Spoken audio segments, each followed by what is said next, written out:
আমাদের পরম পিতা জন্মসিদ্ধ ঠাকুর শ্রী শ্রী বালক ব্রহ্মচারী মহারাজের রাতুল চরণে শত সহস্র কোটি প্রণাম নিবেদন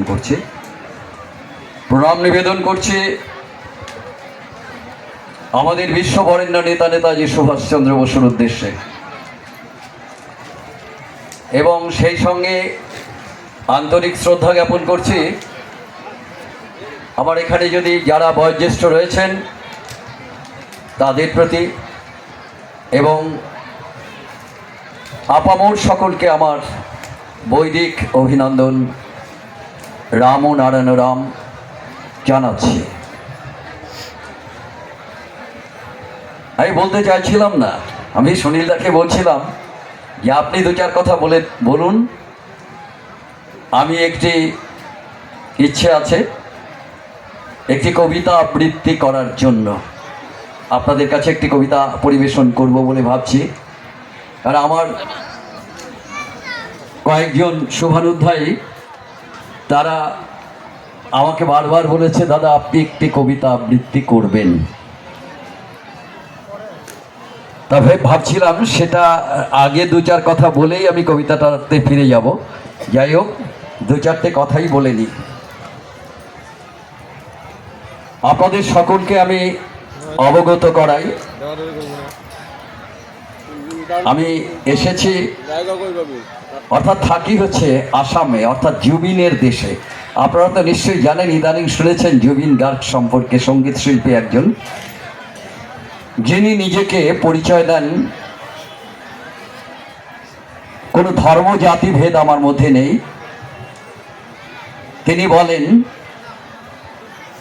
ভগবানের সৃষ্ট সন্তানকে যারা ভালোবাসে তারাই প্রকৃত ঈশ্বর সেবা করে, তার কথা বোঝে। আমি তার মধ্যে খুঁজে পাই আমার ঠাকুরের তত্ত্বকে। আমি দেখেছি সেই সময়ে আপনারা হয়তো বলবেন যে আপনি ঠাকুরের কথা বলতে গিয়ে জুবিন গার্গের প্রসঙ্গ নিয়ে আসছেন কেন? আসছি এই জন্যই যে আমরাও যেন সেই ধরনের হতে পারি। সত্যি একটা মহানুভবতা রয়েছে তার মধ্যে, জীবজন্তু থেকে শুরু করে মানুষ, মানে যারা গরিব, সে বলতো যে আমি নিচুতলার মানুষের সঙ্গে ওঠা বসা করতে ভালোবাসি, উঁচুতলার মানুষের সঙ্গে নয়।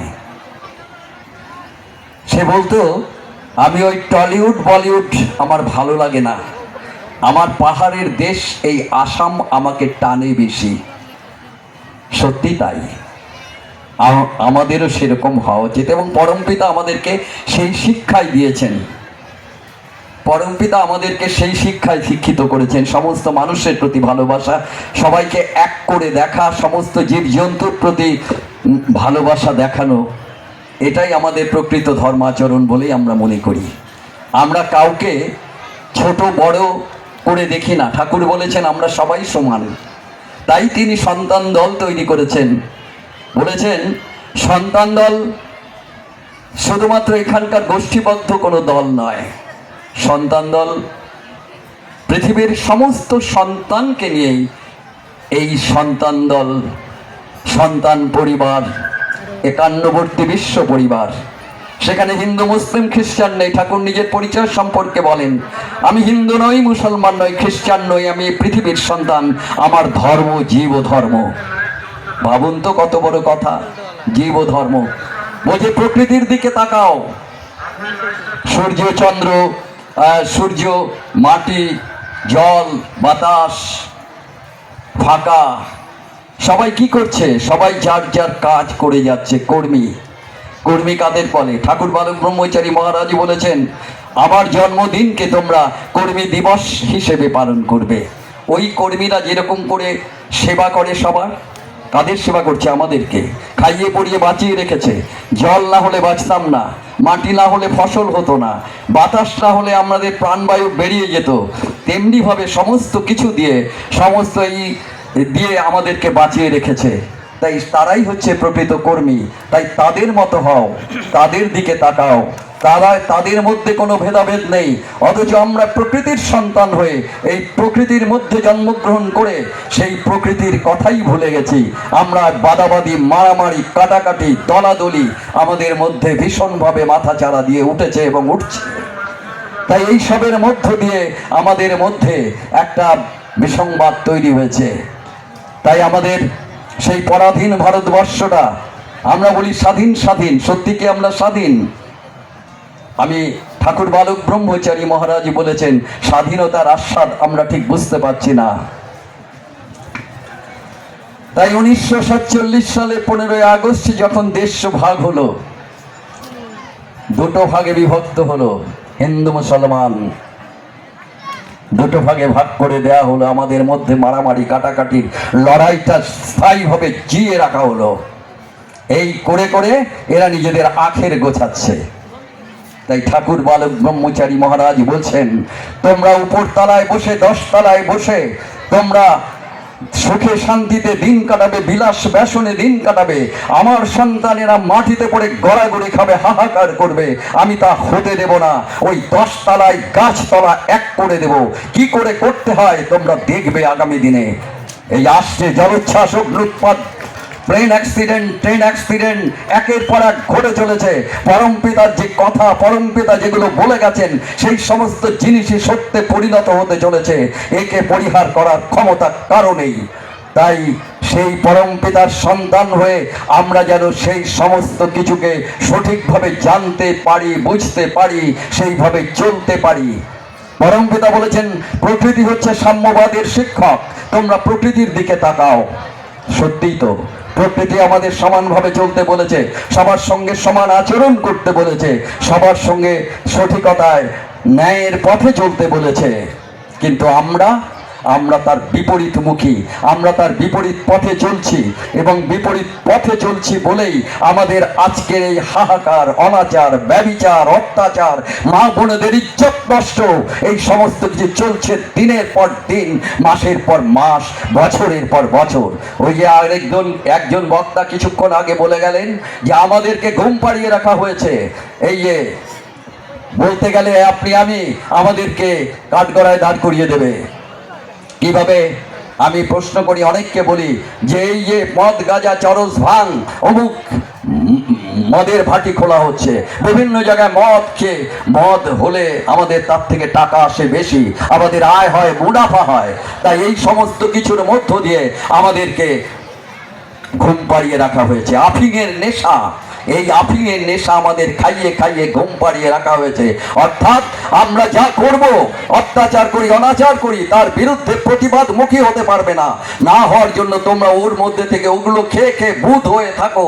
তোমরা কখনো বিপ্লব চিন্তা করবে না, পরিবর্তনমুখী হবে না, অন্যায়ের বিরুদ্ধে প্রতিবাদ করবে না। এই সমস্তের জন্যই কিন্তু আজকের সমাজে এই সমস্ত জিনিসের আমদানি হয়েছে। এই সমস্ত জিনিস আমদানি করে আমাদের যুব সমাজকে নষ্ট করে দেয়া হচ্ছে, এবং শুধুমাত্র যুবক যুবতী সবাইকে একটা আফিংয়ের মধ্যে ঢুকিয়ে দিয়ে আজকে নষ্ট করা হচ্ছে। আর আমাদের যারা নেতারা আজকে বহাল তবিয়তে তারা রয়েছে, কোটি কোটি টাকা কামাচ্ছে। আমি কখনো কখনো হয়তো বলে ফেলি, আমি কখনো কখনো এই সমস্ত কথাগুলো বলে ফেলি। আমার বাড়ি থেকে বলে যে এগুলো বলো না, সবাই তো ভালো পায় না। আমি যে ভালো পাক না পাক, যেটা সত্যি সেটা বলবোই। তাকে আমাকে কেউ ভালো পেলো কে খারাপ পেলো তাতে আবার কিচ্ছু যায় আসে না, সত্যি কথা বারবার বলবো। তাই আমি সকলকে বলি যে আমাদের পরম পিতা জন্মসিদ্ধ ঠাকুর, তার সব কিছুতে আমি বারবার যতবারই এখানে আপনাদের সামনে বলতে এসেছি, শুধু বলেছি এই যে 15, 10, 14, 15 বছর ধরে এখানে এই বেদ অভেদ ধাম তৈরি হয়েছে। পরম পিতার ইচ্ছা না থাকলে এখানে কখনোই হতে পারে না। কারণ আপনারা জানেন, এর আগে আমাদের তোরসার চরে ছিল, তোরসার চর ভেঙে গেছে। নেতাজি তোরসার চর যখন ছিল তখন আমাদের মাননীয় চিত্ত সিদ্ধার, আমাদের সন্তান দলের সম্পাদক যিনি, তিনি সবসময় বলতেন, ঠাকুরের কাছে প্রার্থনা করতেন যে হায় ঠাকুর, এই যে এমন একটা নির্জন জায়গাতে এবং মানুষের ওইখানে আসতে যেতে অসুবিধা হয়, এমন একটা জায়গায় তুমি এটা করেছো, এরকম না করলেই ভালো হতো। তাই পরম পিতা পরবর্তীকালে তিনি বলেছেন, পরম পিতা আমার মুখের, আমার মনের কথা শুনেছেন, তাই পরবর্তীকালে সেই তোরসার চর ভেঙে আমাদের এই মারুগঞ্জ ধাম তৈরি হয়েছে। দেখুন কি সুন্দর, ওইখানেও আমাদের নদীর পাড়ে ধাম ছিল, এখানেও আবার নদীর পাড়ে সেই ধাম।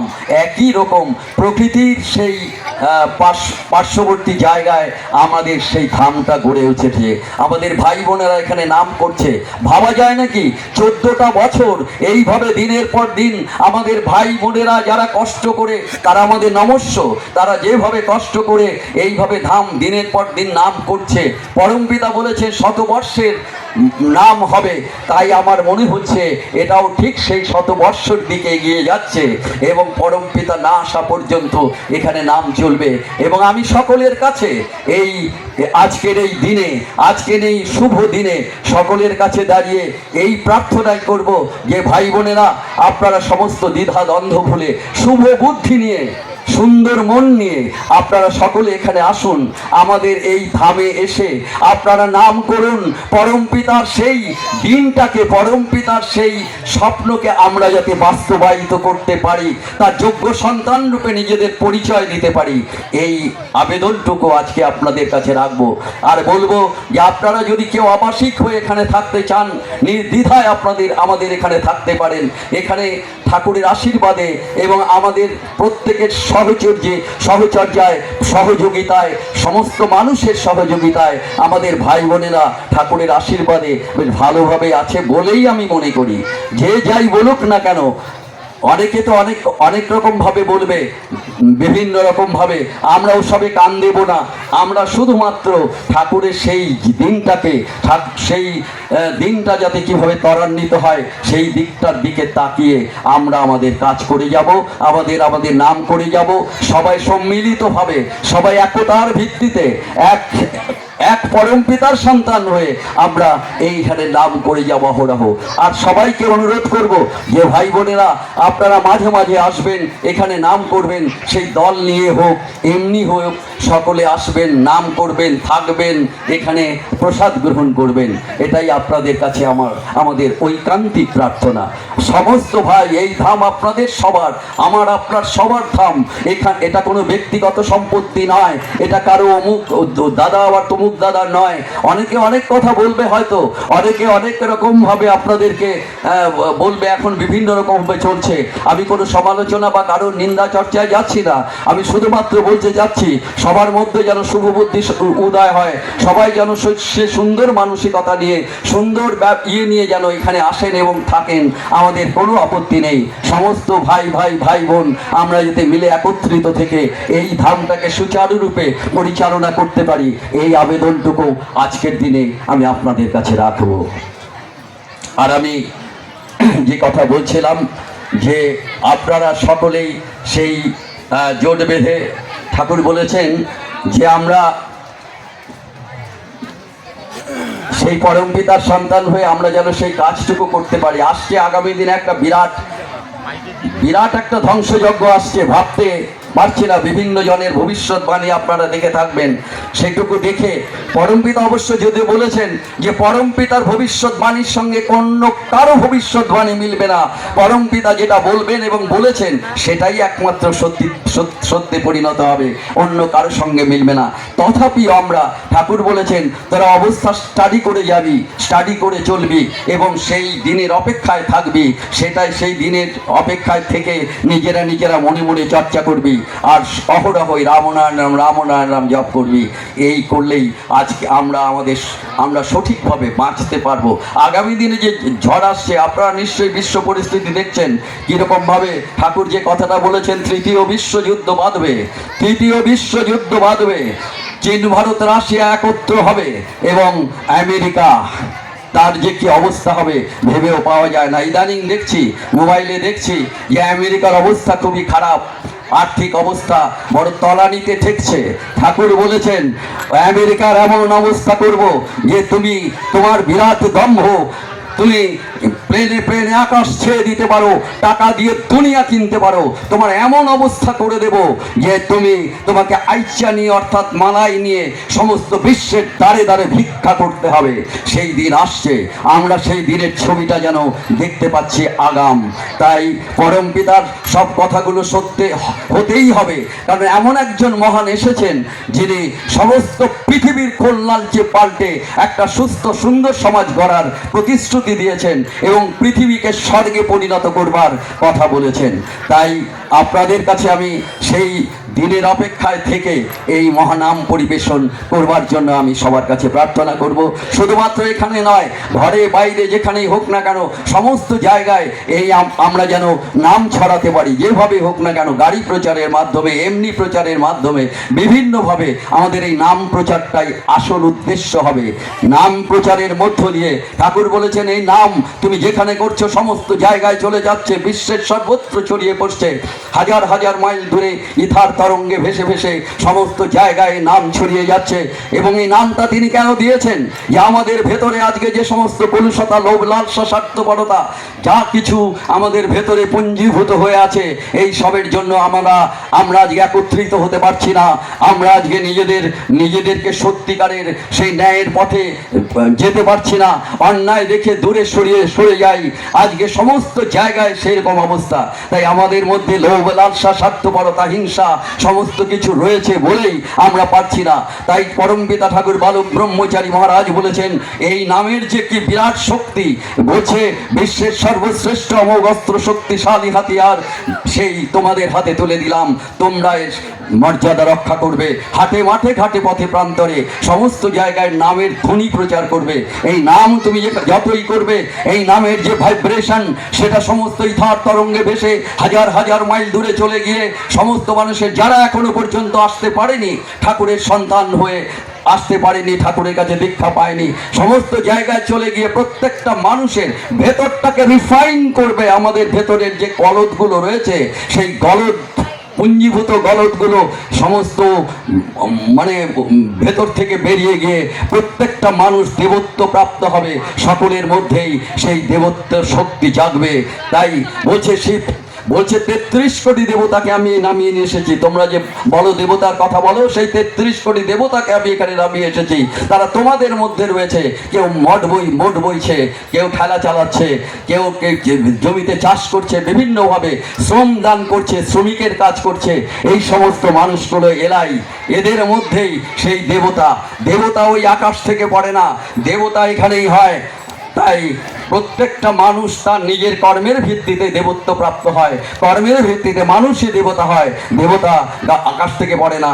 তাই দুর্গা, শিব, কালী এরা যারা এসেছেন তারাই পৃথিবীটাকে সুন্দর করবার জন্য, স্বর্গে পরিণত করবার জন্য চেষ্টা করেছিলেন বলেই তারা দেবত্ব প্রাপ্ত হয়েছিলেন, দেবতা বলে আখ্যা পেয়েছিলেন। তাই আমরাও যেন পরমপিতার সেই সুসন্তান হিসেবে, পরমপিতার সেই কর্মযজ্ঞে সকলে থেকে আমরা যেন সেই কাজটুকু করতে পারি।